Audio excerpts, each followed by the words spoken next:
डर के आगे क्या होता है? जीत नहीं होती है। डर के आगे कुछ रोडें हैं जो खुदी हुई हैं। तो जीत को आते आते थोड़ा टाइम लगेगा। तो एक दिन ऐसे ही मैं एक कैफ़े में बैठा हुआ था, अपनी आइस अमेरिकानो पी रहा था और वॉलनट केक खा रहा था, और मेरे सामने मेरी फेवरेट रोड खुद रही थी। और मैं बस बैठा हुआ था और मैंने बोला ये क्या हो रहा है। तो जो हो रहा था वो मैंने लिख दिया, एंड आई होप आप तक वो पहुंच सके। तो मेरी पहली पोइट्री, जिसका नाम है रोड की खुदाई। मेरे सामने एक रोड खुद रही है, एक बेनाम रोड, जिसके एक हिस्से पे चल रही हैं सांसें और दूसरे हिस्से पे चल रहा है युद्ध, मिट्टी और धूल का युद्ध। कई सैनिक दिख रहे हैं मुझे, थके हारे बेचारे, जिन्हें खुद नहीं पता कि वो युद्ध किस लिए लड़ रहे हैं। वो तो सैनिक हैं, उनका युद्ध सिर्फ पेट से है।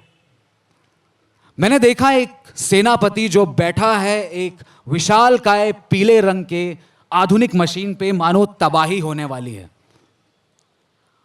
और वो जैसे ही अपने दुश्मन को पास आता हुआ देखता है, वो दबा देता है सारे बटन, और अब एक सन्नाटा।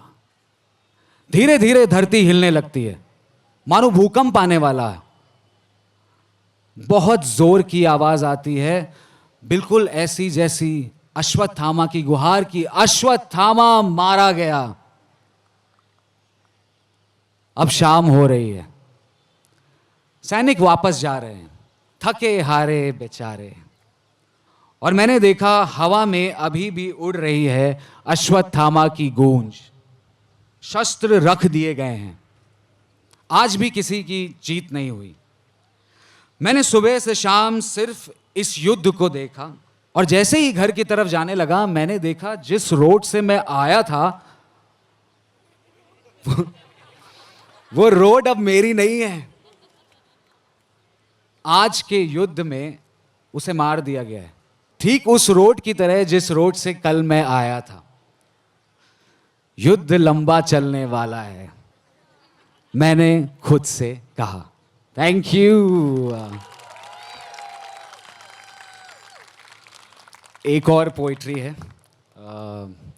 जो एक्टर बनने आया था मैं जब, तो मुझे लगा था सिर्फ एक्टिंग सीखनी पड़ती है, बट धीरे धीरे बाद में पता चला कि यार एक्टिंग तो सीखनी पड़ती है, साथ में बैठना भी सीखना पड़ता है। क्योंकि मैंने रियलाइज़ किया कि मैं बैठा हुआ हूँ, बहुत बहुत बैठना पड़ता है। एक आप मीटिंग में जा रहे हो तो बैठे हो, आप शूट कर रहे हो तो शॉट का इंतज़ार कर रहे हो तो बैठे हो, कोई मीटिंग है तो बैठे हो, अवार्ड में जा रहे हो तो बैठे हो। तो ये बैठना इतना इम्पॉर्टेंट है एक आर्टिस्ट की लाइफ में, ये मुझे बैठते बैठते पता चला।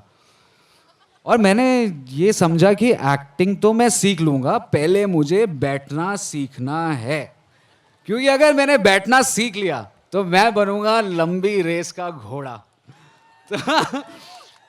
तो मैंने ये, मतलब कई सालों की तपस्या है, और आई थिंक बैठना एक कला है। तो ये मेरी पोइट्री है बैठने पे, जैसे आप लोग अभी आराम से बैठे हैं। ये पोइट्री कुछ ऐसे शुरू होती है। हाँ, मैंने बैठना सीख लिया है, ठीक उस तरह जिस तरह आप अभी बैठे हुए हैं। पैरों को फैलाए, पीछे तकिया लगाए, हाथों में कुछ नहीं, बगल में गर्मा गर्म चाय। जी हाँ, मैं सच कह रहा हूं, मैं कई घंटों तक सिर्फ बैठा रहता हूं, जैसे बैठे रहते हैं दफ्तरों में सरकारी अफसर, घरों में बूढ़ी अम्मा, किताब में रखे हुए गुलाब के फूल, विवाहिता स्त्रियों की मांगों में सिंदूर, सफेद बताशे पे काली मक्खियां, परचून की दुकान पे गोपाल चाचा, और ऊंची टंकी पर मोटे बंदर। विश्वास मानिए, मुझे बहुत मजा आता है जब मुझे बैठना होता है। मैं झट से उठता हूं और फट से बैठ जाता हूं। अरे बैठने के इस खेल में आप मुझसे नहीं जीत सकते भाई। मैं पुराना चावल हूं, झट से पकता हूं और फट से बैठ जाता हूं। मैं हमेशा तैयार सा रहता हूं बैठने के लिए। कोई मुझसे मिलने आता है, मैं बैठ जाता हूं। कोई मुझसे बिछड़ के जाता है तो मैं बैठ जाता हूं। कोई अपने घर बुलाता है तो मैं उसके घर पे जाके बैठ जाता हूं। हाँ, लेकिन अगर कोई मुझे बाहर बुलाता है, वहां मैं नहीं जाता, वहां मैं बैठ नहीं पाता। देखिए, बैठना एक कला है। अरे मैं मजाक नहीं कर रहा हूं, मैं सच बोल रहा हूं। बैठना एक कला है। अगर आपको मजाक लग रहा है तो जो पीछे खड़े हैं आप उनसे पूछ लीजिए, भाई साहब बैठना एक कला है ना? पूछ लीजिए। देखिए, एक चीज और है कि बैठे रहने के कई फायदे हैं। पहला ये कि आप ढंग से बैठना सीख जाते हैं। देखिए भाई साहब बैठ रहे हैं, देखा। और दूसरा ये, जब आप ढंग से बैठना सीख जाते हैं तो चीजें हल्की लगती है, नहीं? और मुझे लगता है चीजें हल्की लगनी चाहिए, क्योंकि भारी तो आप हैं ही।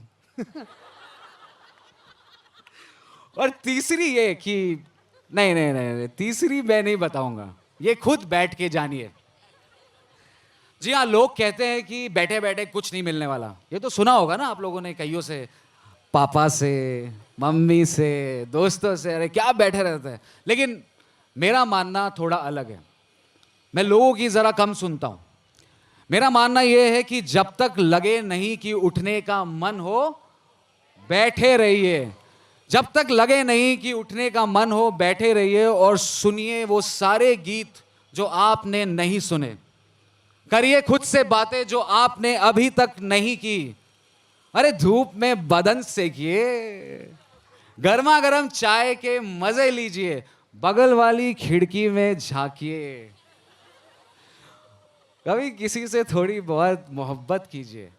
लेकिन जब तक लगे नहीं कि उठने का मन हो, बैठे रहिए। और जब तक लगे नहीं कि उठने का मन हो, स्पोकन फेस्ट से प्लीज यहां पे बैठे रहिए। Thank you so much, thank you so much guys, thank you.